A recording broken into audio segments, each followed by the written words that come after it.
Well, this one's a little more relevant than it used to be.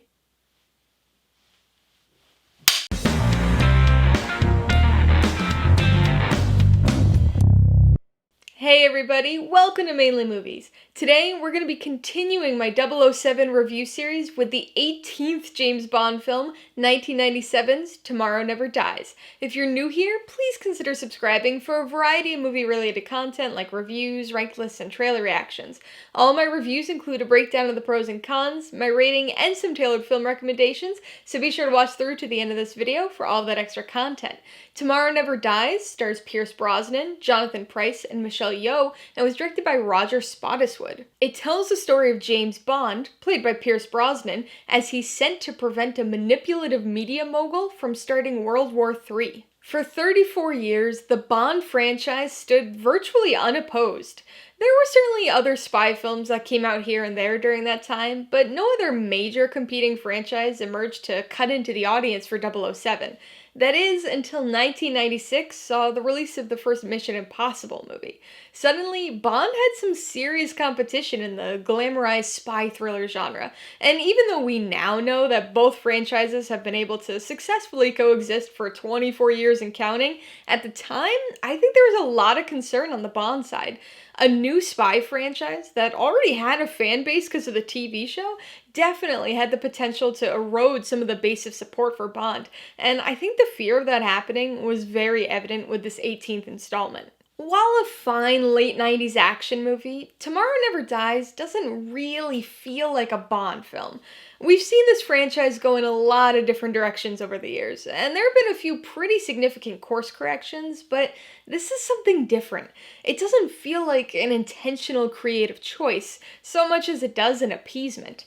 I think Brosnan plays the character really well again, bringing in some more of that debonair charm. So my problem isn't with James Bond himself, but rather the situations he finds himself in.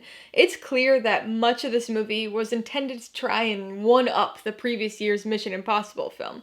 Bond films have always had some fairly large action sequences, but this one just blows that up to massive proportions. Literally.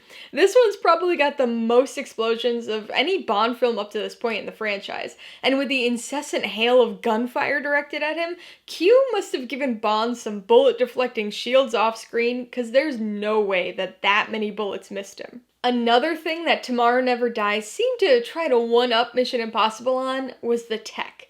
Now, we all know that one of the hallmarks of the Bond franchise is the array of gadgets 007 uses, and these Q inventions range from small realistic gadgets like a magnetic watch to over-the-top things like jetpacks. Similarly, the tech used by Bond villains have ranged from your everyday missiles to solar-powered death rays. And even though we'd had some pretty crazy, fantastical tech in the past, the modernity of this one seems to be directly influenced by Mission Impossible. You might have thought that the Bond film about an EMP-producing satellite would have been the most satellite-obsessed film in the franchise, but you'd be wrong. I don't know what it is exactly, but something about seeing late 90s, early 2000s super tech in movies always rubs me the wrong way. At least this movie did predict some technological advancements with entertaining accuracy. Fingerprint scanners on phones, talking cars, cell phones that can remote start a car. Another thing that was a bit startlingly prescient was the villain plot.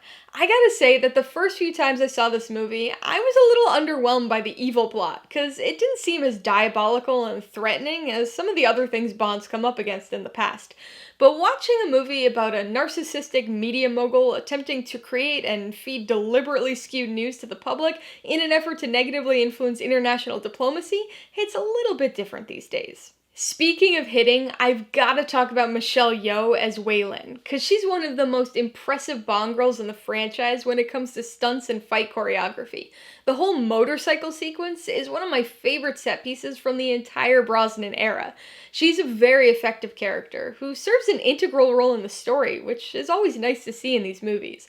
Unfortunately, the same can't really be said of the secondary Bond girl, Paris. She ends up feeling like more of a story catalyst than an actual character.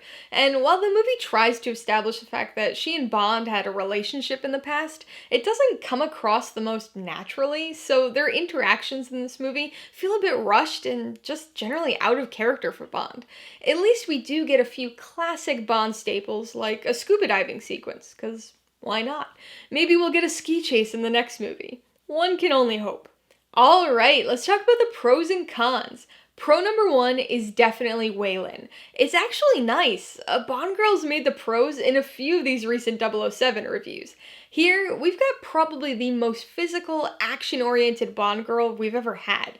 She's very skilled at the more expected things like hand-to-hand combat and marksmanship, but she's also impressive with some other unique things like one-handed co-op motorcycle riding and holding her breath for a really long time.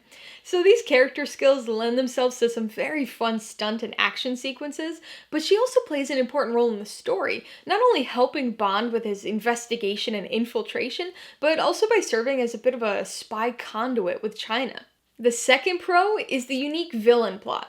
I gotta say, if you had asked me to put a pros and cons list together for this movie 5 or 10 years ago, I don't think this would have made the cut. It's always seemed a little dull and far-fetched to me.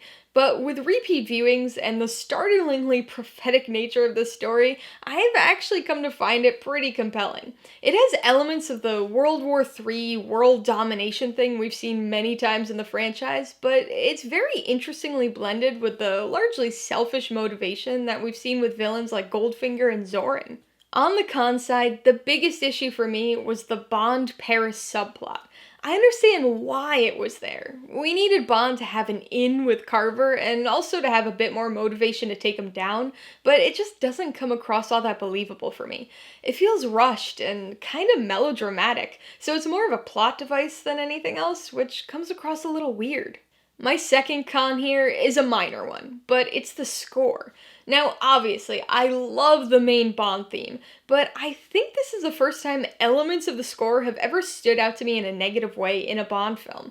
I don't really mind the theme song all that much, but the score incorporates this weird electronic 90s techno-ish vibe that just doesn't mesh well with the classic Bond theme. I'm gonna give Tomorrow Never Dies 3 out of 5 paws. It's definitely a step down from GoldenEye and loses some of the typical Bond feel, but it's got a unique premise and some pretty good action set pieces. I would recommend Tomorrow Never Dies to people who like Brosnan as Bond, because this is easily the second best of his 007 films. And if you like the cutting-edge tech action thrillers from the late 90s and early 2000s, you'll probably enjoy this one quite a bit too. If you liked Tomorrow Never Dies, I would recommend the 17th Bond film, GoldenEye. That was Brosnan's introduction as Bond, and also had a very modern, techie, satellite-intensive plot, but still felt like a classic Bond story.